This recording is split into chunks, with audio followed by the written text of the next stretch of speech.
Hello बच्चों, एक बार फिर स्वागत है आपके अपने यूट्यूब चैनल फिजिक्स की आत्मा पर। और ये फिजिक्स की आत्मा कोचिंग क्लासेस की तरफ से जो बहुत ही महत्वपूर्ण पेपर तैयार किया जाता है, जिसमें आपका एग्ज़ाम में कक्षा 12वीं के जो रसायन विज्ञान का पेपर होता है उसमें बहुत ज़्यादा क्वेश्चन देखने को यहीं से मिलते हैं। तो आइए ये क्वेश्चन एग्ज़ाम से पहले आप सोल्व करके जरूर जाएँ। इनका पूरा का पूरा सोल्यूशन आपको यहाँ पर उपलब्ध करवाया जा रहा है। तो पहले बात करेंगे हम सही विकल्प की। तो देखिए सही विकल्प किस प्रकार से पूछे गए हैं। पारे का सोडियम के साथ अमलगम है। तो बेटा पारे का सोडियम के साथ अमलगम जो होता है ठोस में द्रव होता है। आप आपका आंसर मिलाते जाना, पहले आप सोल्व करना कि आपका आंसर कौन सा सही है कौन सा गलत है। सेकेंड है दुर्बल वैद्युत अपघट्ट नहीं है। तो यहाँ पर सोडियम हाइड्रोक्साइड जो होता है ये प्रबल वैद्युत अपघट्ट होता है, बाकी सब दुर्बल वैद्युत अपघट्ट होते हैं इसमें।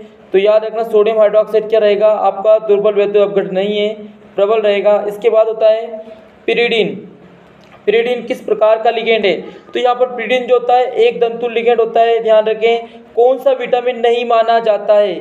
तो विटामिन B10 ये विटामिन नहीं माना जाता है, ध्यान रखना। बाकी B1, B7 और B12 ये सारे के सारे विटामिन बी के प्रकार है। इसके बाद बात करते हैं कार्बनिल हेमीन अभिक्रिया का मुख्य उत्पाद। तो थोड़ा सा इसमें मिसप्रिंट हुआ है। देखिए यहाँ पर पूछा गया है कि कार्बनिल हेमीन अभिक्रिया का मुख्य उत्पाद क्या है।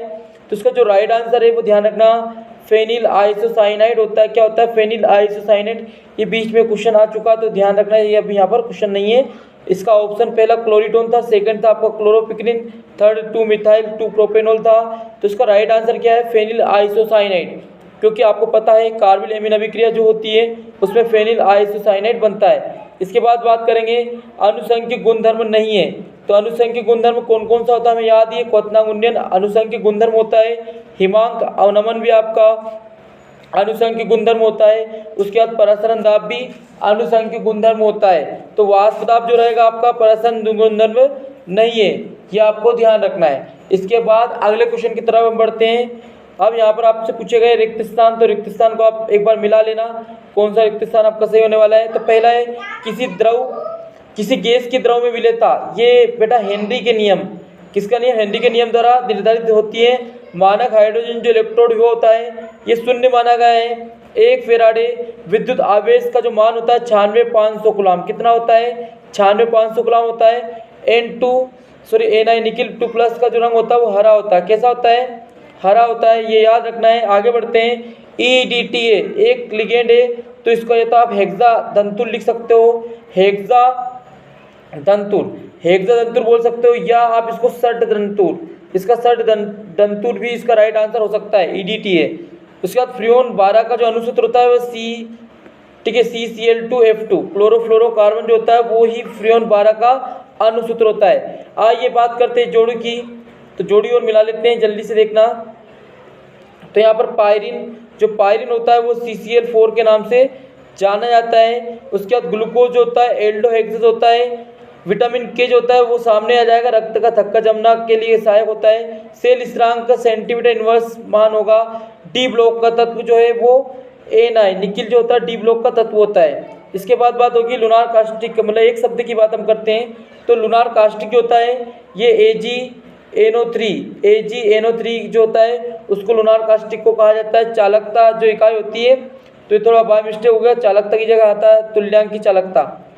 तुल्यांक की चालकता की जो इकाई होती है वो होती है, याद रखना, ओम इनवर्स सेंटीमीटर स्क्वायर और EQ इनवर्स। याद रखना क्या होता है ohm inverse centimetre square EQ inverse. किसकी इकाई थी ये, तुल्यांक की चालकता की इकाई। फिर बात होती है वहाँ के इसमें ऑक्सीकरण अपचयन एक साथ होती है, तो इसको बोलते हैं रेडॉक्स। क्या बोला जाएगा, रेडॉक्स अभिक्रिया। इसके बाद उपशेष संयोजी यौगिकों का जो सिद्धांत है ये वेरी IMP एग्जाम के हिसाब से भी ये आएगा। वर्नर किसने दिया था, वर्नर ने दिया था। उसके बाद DDT का पूरा नाम, तो बेटा DDT का पूरा नाम पूछा जाता है हर बार एग्जाम में।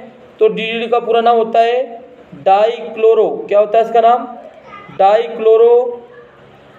डाइफेनिल, सुन लेना ध्यान से, डाइफेनिल ट्राइक्लोरो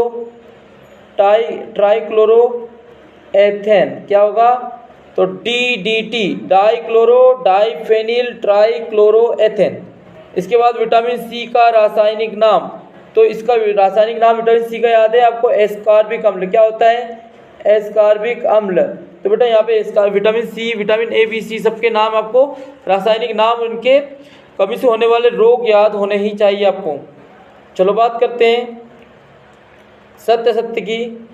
तो देखिए सत्य असत्य, तो पहला पूछा गया मोल प्रवाह ताप परिवर्तन से प्रभावित होता है, तो असत्य, प्रभावित नहीं होता है मोल प्रवाह। जिसका ppm 10⁵ भार भाग विलियन में मिले के भार की संख्या होती है, तो ये भी क्या जाएगा असत्य, क्योंकि 10⁶ आना चाहिए यहाँ पर, यहाँ 10⁶ होगा तभी, क्योंकि 10 लाख भाग में विले के जो मोल होता है उसको हम ppm कहते हैं। फिर आणविक चालकता तनुकरण पर कम हो जाती है, तो असत्य, क्योंकि ये तनुकरण पर क्या होती है, अधिक हो जाती है।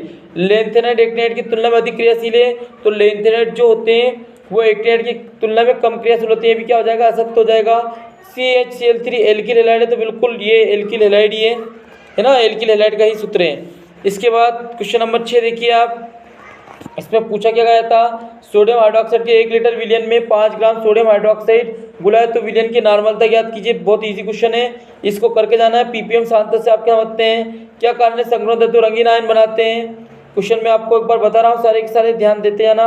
इसके बाद संक्रमण धातु आसानी से मिश्रित धातु बनाती है, क्यों, हाइड्रेट समावता, देखो समावता से क्वेश्चन है। EAN से क्या समझते हैं, IUPAC नामकरण पूछा गया है, ठीक है।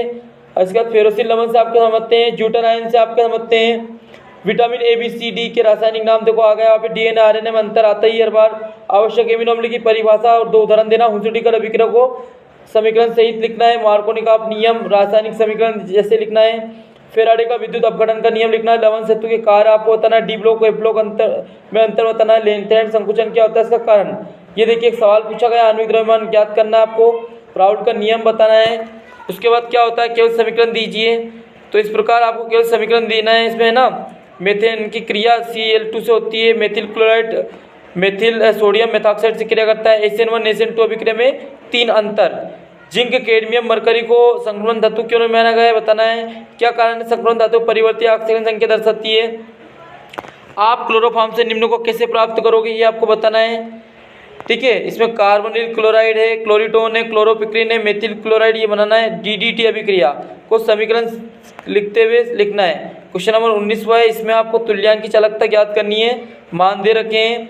मानक हाइड्रो इलेक्ट्रोड को सचित्र समझाना है। कोलरास का नियम बताना है। ओके, तो ये क्वेश्चन था, आपका क्वेश्चन पेपर था जो कि बहुत ही आसान है, आपके एग्जाम की दृष्टि से बहुत ज़्यादा IMP होने वाला है। तो सारा ही आप एक बार इसके आंसर मिला लेना और पेपर के तैयारी के हिसाब से इसको आपको करके जाना है।